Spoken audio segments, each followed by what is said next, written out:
ଅପରାହ୍ନ ସମସ୍ତଙ୍କୁ ମୋର ଯଥାମାନ୍ୟ। ମୋର କବିତାର ଶୀର୍ଷକ ମହାଶ୍ଵେତ ପାଣି କୁଆ।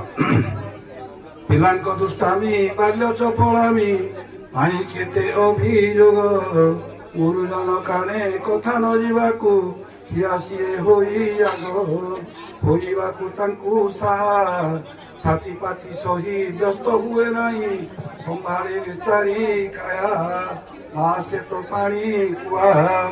ବାପା ବିଗିଡ଼ିଲେ ପିଲାଙ୍କ ଉପରେ ପାଠ ପଢା ଏଳା ଦେଖି, ପିଲାଙ୍କ ଭବିଷ୍ୟ ଚିନ୍ତି ସେ ଆକଟେ ସ୍ୱାମୀଙ୍କର ପକ୍ଷ ରଖି, ନିରପେକ୍ଷ ଭାବେ ଠିଆ ଚେତାଏ ପାଠ ଓ ସମୟ ଗୁରୁତ୍ୱ କଥା କହି କଳିଆ ମହାଶ୍ଵେତ ପାଣି କୁଆ।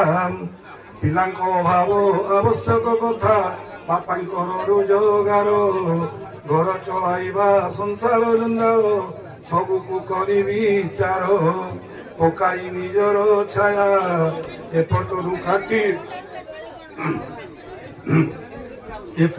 କାଟି ସେପଟରେ ଯୋଡ଼େ ଦେଖାଇ ନିଜ କିନିଆ ମହାଶ୍ଵେତ ପାଣି କୁଆ।